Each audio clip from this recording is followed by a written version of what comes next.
So you might be wondering, Lowkxy, why would you ever want to build a medic loadout? After hours of playing tedious games of Hell Let Loose, I realized it was my one true purpose to save small pixel men on a screen. Because playing a medic in Hell Let Loose is so much fun, being one of the few to have the Desmond Doss achievement in-game, I thought it'd be appropriate to make this kit in real life to get that same exact experience. So in case you wanted to subject yourself to a fun time, I will be showing you how to make this medic kit down to a T. So to start off, let's see how this kit looks all together. As you can tell, almost 100% accurate. Only thing we are missing is that 1,000-yard stare expression on his face. One could say he hasn't experienced Hell Let Loose. Yeah, I'm done recording this. So yes, there's about 15 medic variations, but I chose to do the most simple because I feel like it shows off this kit better. If you guys really want me to, I'll actually gladly make the rest of the loadouts in real life.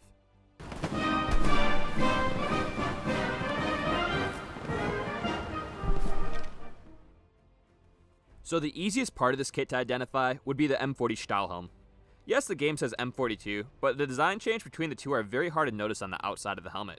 I do actually have a real M42, however it's painted so it really would not work for this video. So let's get back to the M40. Now if you want your own M40, this helmet is super easy to find because there's hundreds of repros of it. For this kit, I'm using the Hessen Antique Stahlhelm. They make a very good reproduction, and honestly, the only thing that would be off is possibly the color. However, I like to imagine to myself that somewhere out there you can find an M40 helmet in the same exact color because Germany made millions of these helmets and I imagine factories had different paint batches due to supply and overall differences in productions.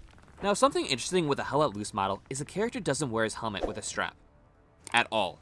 Not even on top of the helmet. So for this video only, we chose to remove the strap to keep it as realistic as possible.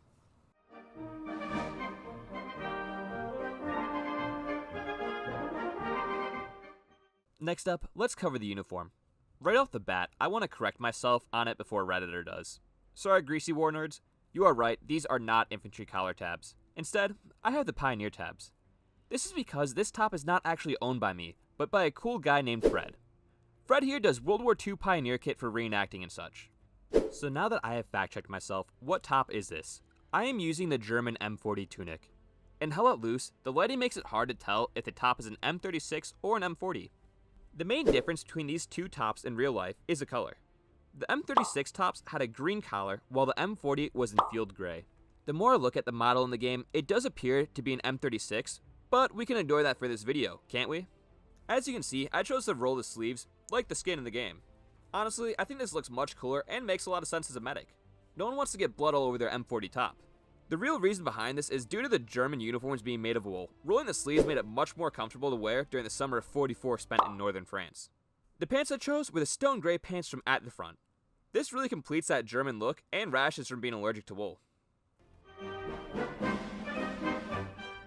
Before we go over where you can buy the rest of this gear yourself, I just wanted to take a quick second and ask, what videos do you guys all want to see in the future? I want to make more impression kits based on video games and movies and other silly stuff like that. So comment down below what I should build next from Hell Let Loose. I have to thank Fred Militaria on Instagram. He let us borrow his Wehrmacht uniform and belt to make this video possible in the first place. Next, I have to thank the local Lithuanian for wearing this kit and filming all these segments on a 90-degree day in August. It would definitely make both of them very happy if you went and checked out their accounts that I have in the description. Anyways, let's get back to the video.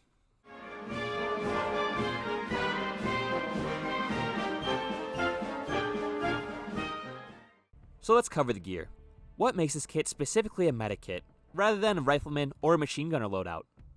You probably said out loud, Lowkxy, we aren't dumb. It's obviously the armband. Well, my genius audience, yes, you are definitely not wrong. The armband is an iconic look for any medic loadout. I even went all out to find the correct shade of green as it is in the game. So why is this cross green and not red? Was this a German thing during World War II? No, it wasn't. The green cross was incorporated into the game because of copyright laws with the Red Cross organization. It's something like you can't depict it in video games or other forms of media, or you might get sued or something like that. So to avoid these laws myself, and stay true to the kit, I made my own custom armband, which honestly was not uncommon for World War II. So for this, I took a white bedsheet, some safety scissors, and made sure I had an adult watch me for safety while I cut the sheet. Next, I used clothespins to fit it to size. The green paint I used came from Home Depot, which was pretty epic, and then I made a little cross cutout on cardboard. Anyways, that's enough filler on this armband. So to come back to that question I asked before I went on my little tangent, what makes this a medic kit? Well, another less obvious answer would be the two leather pouches on the front of my kit. These are the German sanitator pouches. These are what medics used in the Second World War to carry first aid items. When first issued these pouches, they would often be labeled at the top with what contents were in each one. I didn't include this, honestly, because it's not important for the video, but I do plan to make a future video on these, especially with the historical information behind them. So where did I get these pouches from? Good old at the front would be the answer to that. I absolutely love the quality of these pouches. However, my one gripe is how hard they are to access. Seems like a very silly design for first aid stuff, especially if you need it quickly. Now, for something that I even learned while making this impression. Going back to the question I asked at the start of this. What makes this a medic kit? Let's say you knew these pouches were for a medic, and obviously, if you knew that, then you probably figured out the armband as well. But let's talk about a piece of kit so esoteric that you might not even realize it's there. That would be the second canteen I'm using. This right here is the 1937 Sanitator Canteen. Originally when making this kit, I figured it was just a normal M31 Canteen. I never looked closely at it. So let's go over why it's different and why I needed to spend about half of what I spent on the kit just on a canteen. So looking closely, the first thing you might notice is a little Bakelite cup at the top of the canteen. This is a much different shape than the M31 stove cup that comes with the M31 Canteen.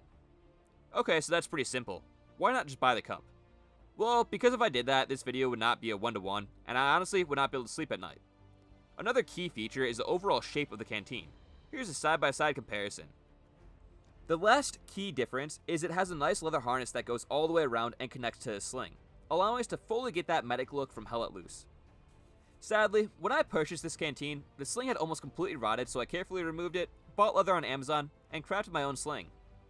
Turned out quite nice if you ask me. Don't worry, history geeks, I will be covering the historical aspects of this canteen as well in the future. But for now, let's just keep this to making a one-to-one impression. Something I noticed about the German medic is a lack of a gas mask canister on the back. Not sure if they meant to do this, or if it was just the overlap with the canteen strap that made it look bad on the character model. Anyways, let's cover the Breadbag. So the Hell Let Loose medic is using the M31 Breadbag. This is a simple purchase as almost every World War II reproduction company makes them. The one I have is from At the Front. Now the canteen that is attached to my Breadbag is in fact a normal M31 canteen. The one I have on my kit is real, however you can find many repros once again of this, especially on At the Front, Hessen Antique, and Epic Militaria. You can even find these on Amazon. However, a quick little side note is please don't buy these from Amazon, as the colors are usually grossly off. Moving to the left of the kit, we have the Bayonet. This is simply a Kar 98 bayonet. I believe this one came from At the Front, however, I bought it off somebody else, so I can never confirm what kind it actually was. Rusty bayonet, lieb Gott. The frog, no not that one, is a standard Kar 98 bayonet frog, which does in fact come from At the Front. Nothing crazy to say about these two pieces because they are literally standard issue for almost everyone in the German military during World War II. Moving slightly to the left, we have the P38 holster in brown leather. As you can see, once again, exactly what the medic uses in Hell Let Loose. Inside the holster is a God-sent Walter. P38 ready for me to use and run around Kursk with. Moving down the kit, let's go over what boots I am wearing for the impression. So this was a tricky one to choose. I'm not sure if it's map dependent, but the Hell Let Loose medic seems to sometimes be wearing low-cut boots and gaiters, or jack boots. Most of the games I loaded into, the medic was wearing jack boots, so that's exactly what I went for. And I honestly feel that the jack boots are a much more iconic look for German impressions, even if they were really only used at the start of the war. These jack boots came from Hessen Antique. If you plan to buy a pair of jack boots, I would definitely recommend knowing your European foot size properly if you plan to order. These boots are already made extremely uncomfortable just based on the design, so definitely get your foot size correct just so it doesn't add to it. So something I wanted to bring up in this video is the importance of making your gear look used. If you look at the medic and Hell Let Loose, you can tell the uniform is actually heavily used based on the dirt and other stains. This is what really ties in an impression if you ask me. I feel many times reenactors, impressionists, and people just trying to cosplay characters like this will often buy the proper items, however they leave them brand new. I feel the gap between new versus used will hurt an overall impression even if it's 1-to-1 in regards to accuracy. So how do we achieve this?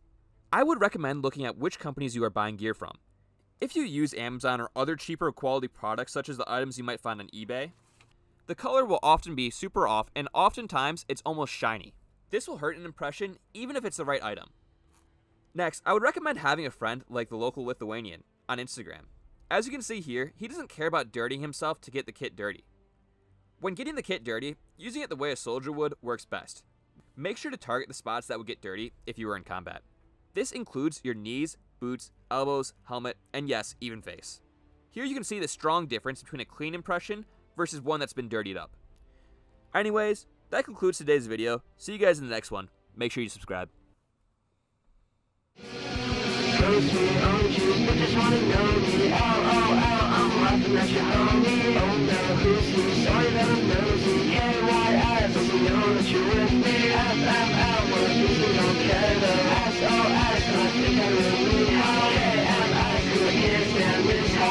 Yeah.